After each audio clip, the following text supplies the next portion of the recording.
কুদরতভাবে কি করবে? এতটাই সম্মানিত করবে, তার গদ্দানটাকে, তার সম্মানটাকে সকলের ঊর্ধ্বে নিয়ে যাবে। এই সকলের ঊর্ধ্বে নিয়ে যাওয়ার জন্য সকল মানুষ দেখতে চাইবে ওইখানে ওটাকে, ওইখানে ওটাকে, ওইখানে ওটাকে দেখতে যাওয়ার জন্য গদ্দান কি উঁচু হয় না নিচু হয়? কথা কয় না, গদ্দান উঁচু হয় না নিচু হয়? এই জন্য আল্লাহ পাক রব্বুল আলামিন মুয়াজ্জিনের গদ্দানটাকে, সম্মানটাকে এতটা উঁচু করে দিবে, সমস্ত মানুষ গদ্দান উঁচু করিয়া সামনের দিকে তাকাবে যে ওই ব্যক্তি মুয়াজ্জিন ছিল। সুবহানাল্লাহ। এই জন্যই আল্লাহ রাসূল সাল্লাল্লাহু আলাইহি ওয়াসাল্লাম হাদিসে ফরমান, যে ব্যক্তি একটানা 12 বছর মুয়াজ্জিনের দায়িত্ব পালন করেছে, কত বছর?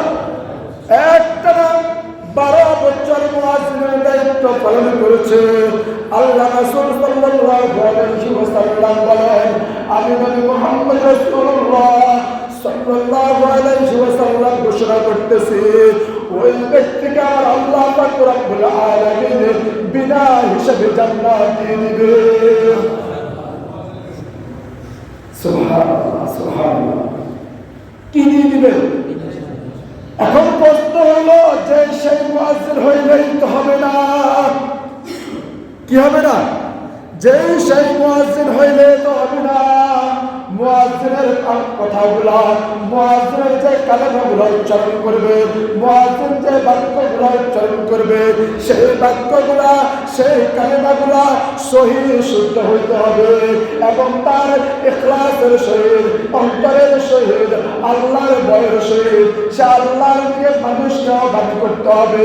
যেমন করে আল্লাহ রব্বুল আলামিন বলছে, ওয়া মান আহসানু ক্বাওলান মিম্মান দাআ ইলাল্লাহ ওয়া আমিলা সালিহান ওয়া ক্বালা ইন্নানি মিনাল মুসলিমিন।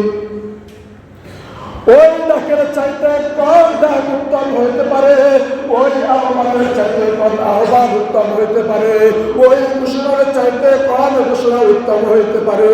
যে ঘোষণার মাধ্যমে, যে আহ্বানের মাধ্যমে, যে ডাকের মাধ্যমে আল্লাহর বান্দা বান্দীগুলোকে আল্লাহর দিকে ডাকা হয়।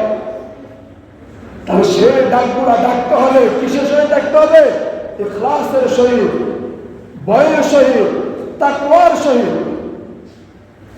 তাহলে সেই মুয়াজ্জিন, সেই মুয়াজ্জিনের গলার আওয়াজ হবে সবচেয়ে ঊর্ধ্বে, সেই মুয়াজ্জিনের সম্মান হবে সবচেয়ে ঊর্ধ্বে, সেই মুয়াজ্জিনের গদ্দান হবে সকলের ঊর্ধ্বে। আমরা তো 70 বছর 80 বছরের সূরা ফাতিহা শুনেও তো আমরা সহিহ শুদ্ধভাবে সূরা ফাতিহা পড়তে পারি না, রুকু করতে পারি না, সিজদা করতে পারি না, রুকু থেকে দাঁড়ানো যে হক আছে সেটা আদায় করতে পারি না, দুই সিজদার মাঝখানে যে বসতে হয় সেটাও তো আমরা জানি না।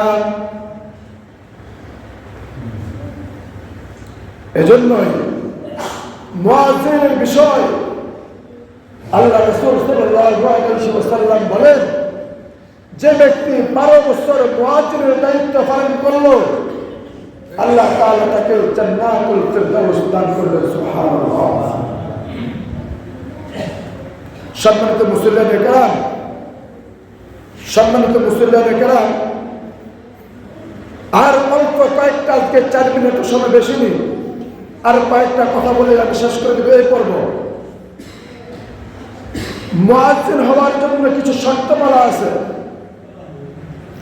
আযান পরিশুদ্ধ হওয়ার জন্য কিছু শর্তমালা আছে, আযান দেওয়ার জন্য কিছু শর্তমালা আছে। শর্তমালাগুলো কয়েকটি কথা আমি আপনাদের সামনে শুধু সংক্ষেপে উচ্চারণ করব, খুব মনোযোগ সহকারে শোনার চেষ্টা করবেন ইনশাআল্লাহ।